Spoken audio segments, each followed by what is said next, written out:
Un saludo cordial desde la Iglesia de Jesucristo en Mayagüez, Texas. Es para nosotros un honor que tener la oportunidad de llevar ante ustedes este video y esperamos pues que les sea de mucha utilidad. La Iglesia de Jesucristo en Mayagüez, Texas está localizada en Mayagüez, Puerto Rico, en la urbanización Mayagüez, Texas, frente al parque de pelota de dicha urbanización. Nos reunimos los domingos a las 9:30 de la mañana y los miércoles a las 4 de la tarde. Los que tengan la oportunidad y sea posible llegar hasta acá, pues será un placer para nosotros conocerles y compartir con ustedes. En el día de hoy queremos compartir con ustedes uno de los pasajes bíblicos más conocidos de la Biblia. Este pasaje pues lo conocen básicamente todos los creyentes y muchos de los no creyentes también lo conocen, porque es una de las historias más conocidas y más queridas por sus lectores de la que nos dejó nuestro Señor Jesucristo. El hijo pródigo, este pasaje de la Biblia se encuentra en Lucas, el Evangelio según San Lucas, capítulo 15, los versos del 11 al 24. Lucas 15, del 11 al 24. El hijo pródigo se titula el hijo pródigo. Quiere decir el hijo que se alejó del hogar. El hijo pródigo es un ejemplo, ¿verdad?, de un arrepentimiento sincero. Eso es lo central, ¿verdad?, de esta enseñanza de nuestro Señor Jesucristo. El Padre representa a Dios, que siempre está gustoso y dispuesto a perdonar, con un anhelo constante por el regreso del pecador a la patria, a su hogar celestial en comunión con el Señor. El tema central de esta historia es el gozo de Dios y las celebraciones que tienen lugar en los cielos cuando un pecador se arrepiente de sus pecados y recibe a Jesucristo como su Señor y Salvador. Esta historia es muy importante para nosotros porque todos los que somos adultos, en algún momento de nuestra vida, hemos necesitado una segunda oportunidad. Todos hemos hecho malas decisiones que nos han causado daño a nosotros y a otras personas también. Esta historia ilustra cómo nuestro Padre Celestial, que es a quien más hemos ofendido, está dispuesto y deseoso de concedernos esa segunda oportunidad que tanto necesitamos. Para perdonarnos, vino al mundo en la persona de nuestro glorioso Salvador Jesucristo, para morir en la cruz del Calvario y así recibir el castigo que nosotros nos merecemos por ser pecadores y por pecar. Como les dije, este pasaje se encuentra en el capítulo 15 de Lucas, versículos del 11 al 24. Vamos a comenzar leyendo los versos del 11 y 12, que dicen como sigue. También dijo: un hombre tenía 2 hijos, y el menor de ellos dijo a su padre: Padre, dame la parte de los bienes que me corresponde, y le repartió los bienes. No muchos días después, juntándolo todo, el hijo menor se fue a una provincia apartada, y allí desperdició sus bienes, viviendo perdidamente. leí hasta el 13. Fíjense ustedes, esta petición de que le repartiera los bienes, aun cuando el padre estaba vivo, es una petición desconsiderada, por supuesto, ya que equivale a desearle la muerte al padre, porque el hijo no tenía derecho, aparte de la herencia, mientras el padre estuviera con vida.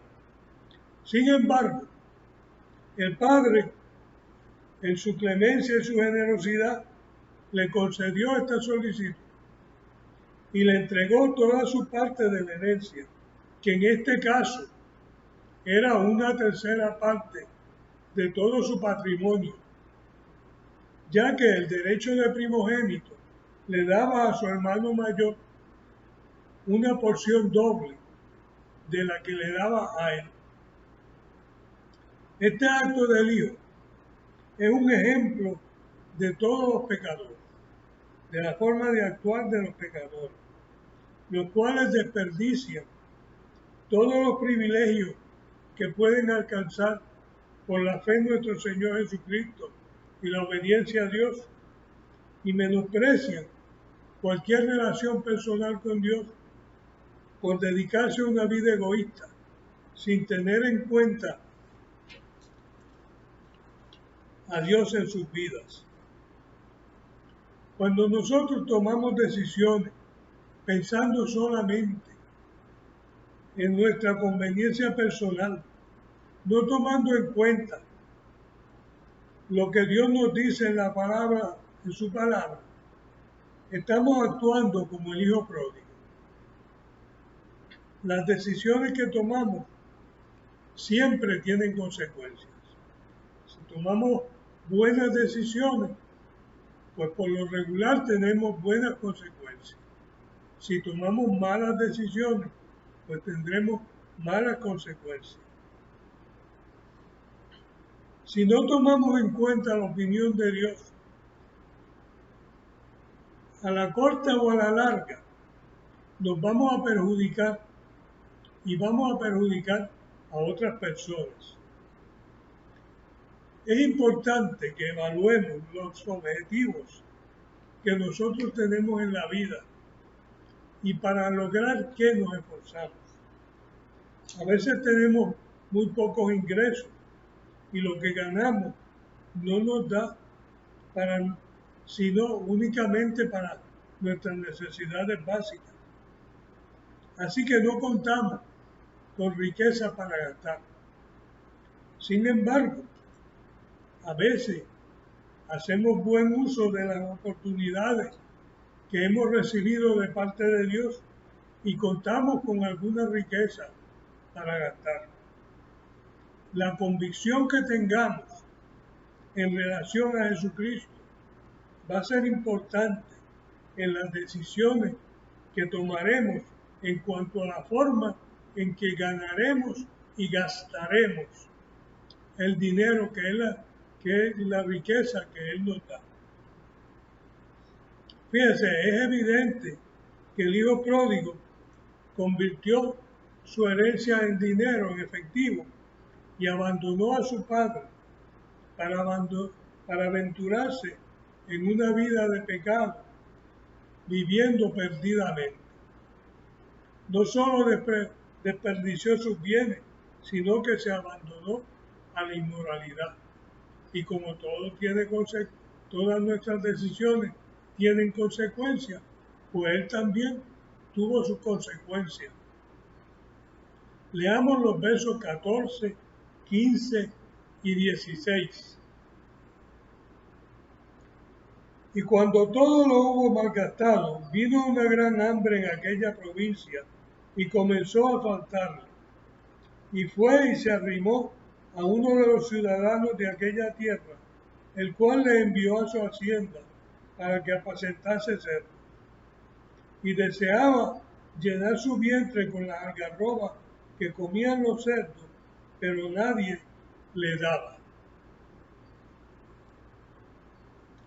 Apacentar cerdos, cuidar cerdos, era la peor clase de degradación imaginable para un judío.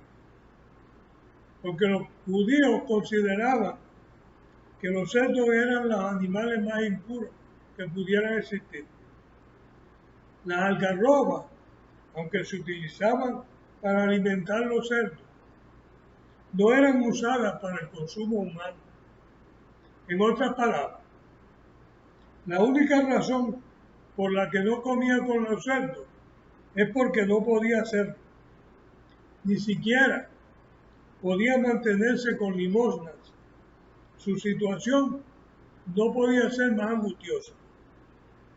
Por esta razón, el hijo pródigo representa al pecador alejado de Dios, que no puede salir de su situación por sus propios esfuerzos.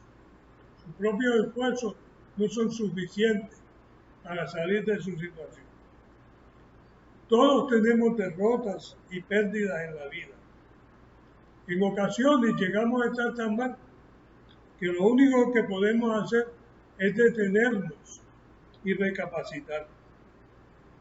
Este momento de detenernos y recapacitar es muy importante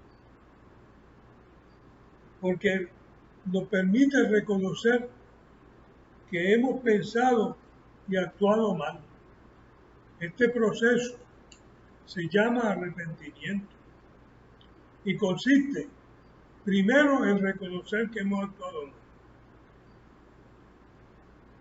Después tomar la decisión de dejar de actuar mal, tomar la decisión de obedecer la palabra de Dios.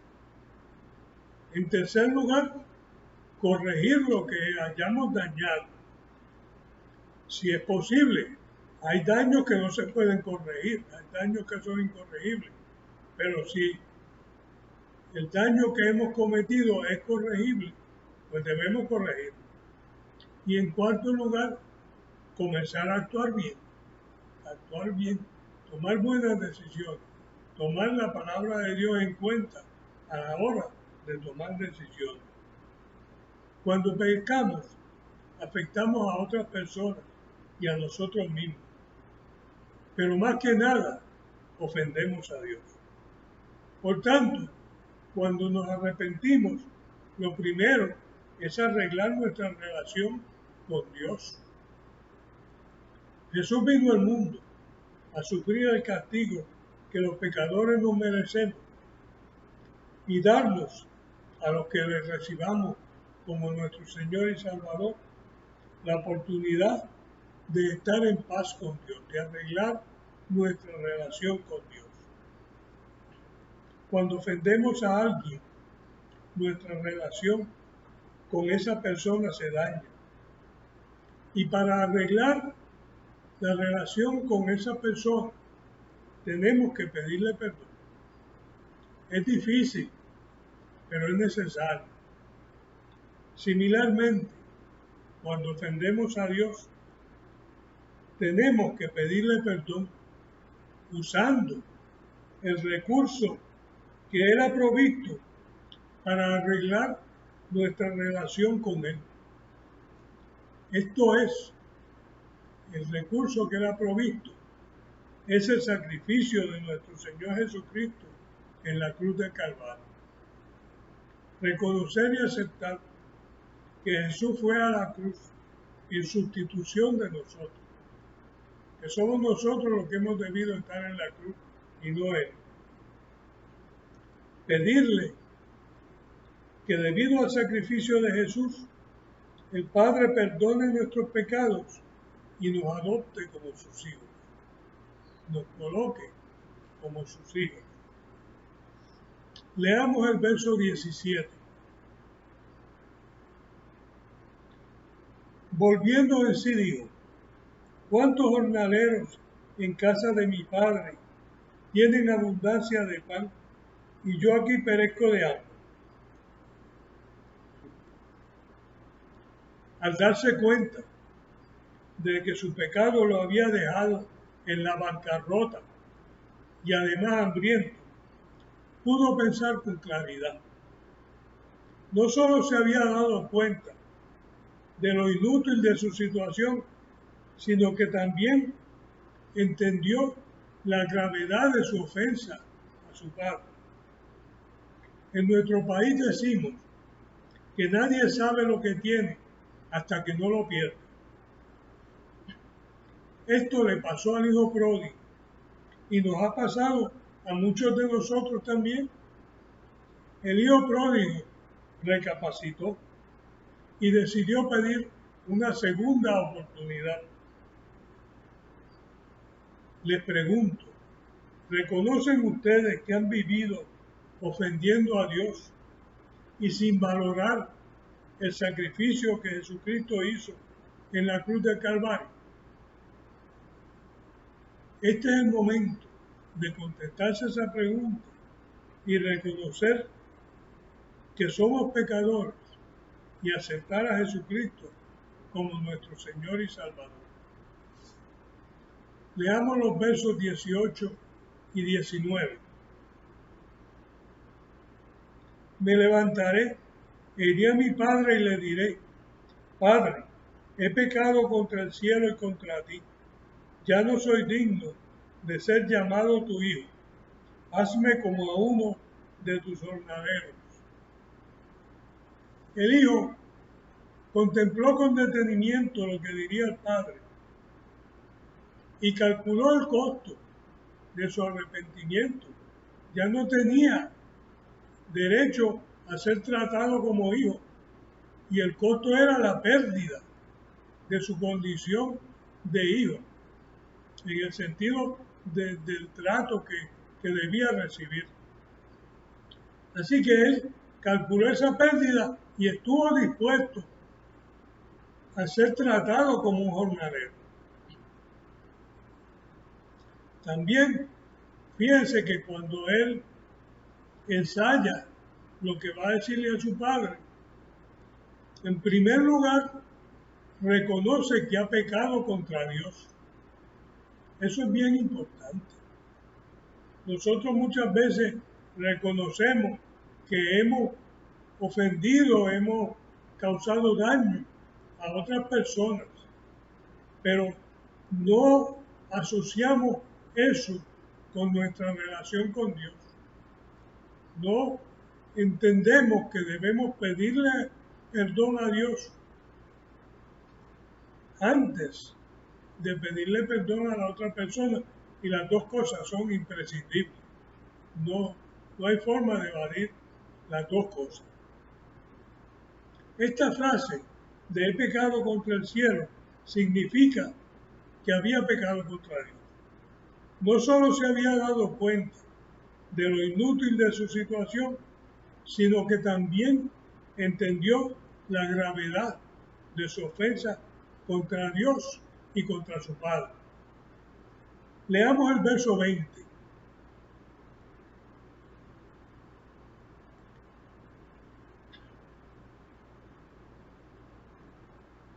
Y levantándose, vino a su padre, y cuando aún estaba lejos, lo vio su padre, y fue movido a misericordia, y corrió, y se echó sobre su cuello, y le besó.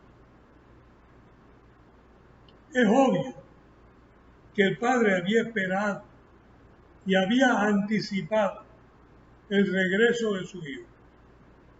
El entusiasmo y el gozo por el regreso de su hijo es algo innegable, es algo obvio. Esta es una característica magnífica de Dios que lo distingue de todos los dioses falsos inventados por los hombres y también de los demonios.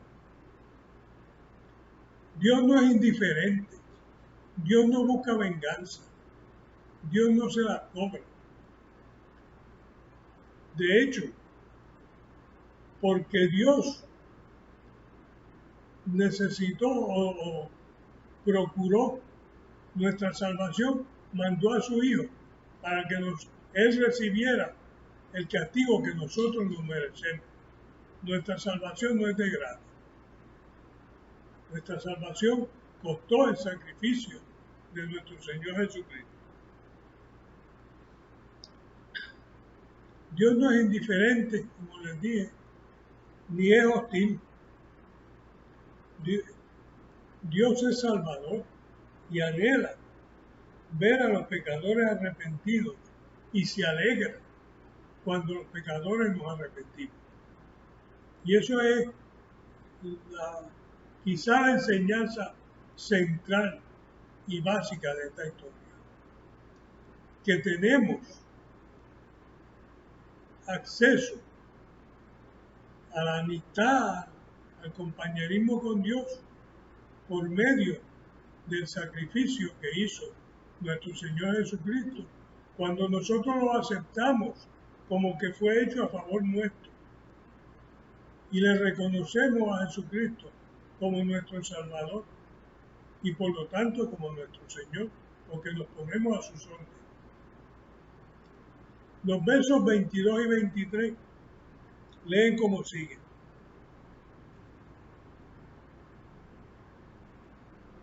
Pero el padre dijo a sus siervos: sacad el mejor vestido y vestidle, poner un anillo en su mano y calzado en sus pies, y traed el becerro gordo y matadlo, y comamos y hagamos fiesta.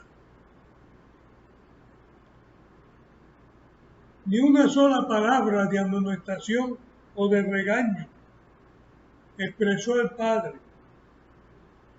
Sin embargo, expresó un gozo inmenso por haber encontrado a su hijo que se había perdido. Fíjense ustedes la alegría del Padre Celestial. Así es la alegría de nuestro Padre cuando un pecador le acepta a Jesucristo como su Señor y Salvador. Y le trajo varios regalos. Cada uno de estos regalos del Padre representa algo único acerca de su aceptación por el Hijo y también de la aceptación del Padre Celestial por los pecadores que se arrepienten. En primer lugar, el mejor vestido. Estaba reservado para el huésped de honor. Cuando nosotros nos arrepentimos de nuestros pecados y aceptamos a Jesucristo como nuestro Salvador, somos recibidos como huéspedes de honor en la patria celestial. Tenemos acceso directo a Dios. El autor del libro de Hebreos dice que por medio de la cruz ganamos acceso a la presencia del Padre Celestial. Así que recibimos acceso continuo, ininterrumpido y de calidad. Un anillo, que fue el segundo regalo, es un símbolo de autoridad. Eso permitía, ¿verdad?, al darle un anillo al hijo, le estaba diciendo a los demás que colocaba al hijo en una posición de autoridad, en una posición que mandaba respeto. Y así, cuando nosotros aceptamos a Jesucristo como nuestro Señor y Salvador, venimos a ocupar una posición de respeto delante de Dios y delante de la gente. Nosotros, cuando venimos a nuestro Señor y Salvador, no nos avergonzamos de nuestro Señor Jesucristo, porque Él nos ha puesto en una posición de respeto ante Dios y ante los hombres.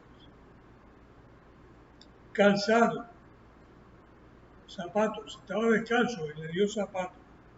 Representa su restauración completa a la condición de hijo. Lo colocaba en la condición de hijo que había estado previamente. El hecho de calzar sus pies lo ponía en una posición de dignidad delante de nosotros. Y el cuarto regalo, el becerro gordo. El becerro gordo era reservado única y exclusivamente para las ocasiones más especiales. como por ejemplo algún sacrificio o alguna fiesta de gran celebración de las que oían en la cultura judía. Todos estos regalos simbolizan la inmensa abundancia de la bendición de la salvación.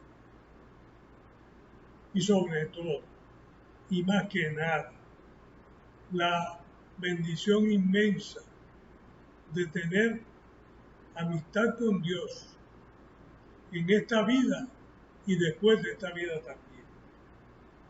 Leamos el verso 24.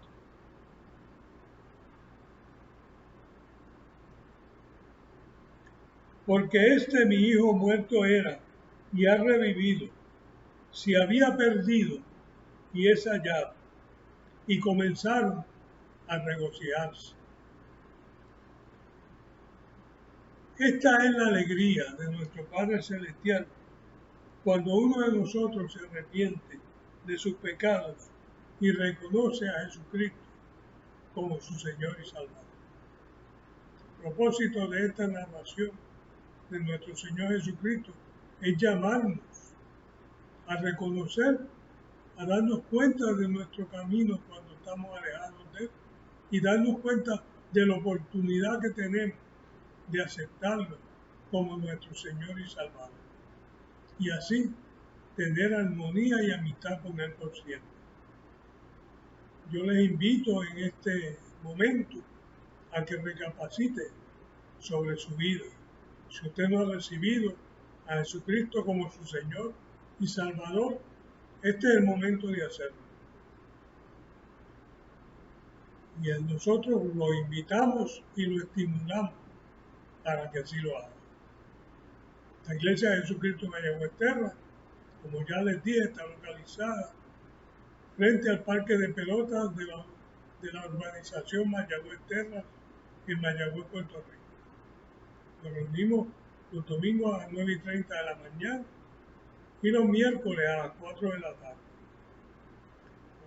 Si alguno de ustedes quiere comunicarse con nosotros, nos puede dejar un mensaje en el teléfono 787-265-2533.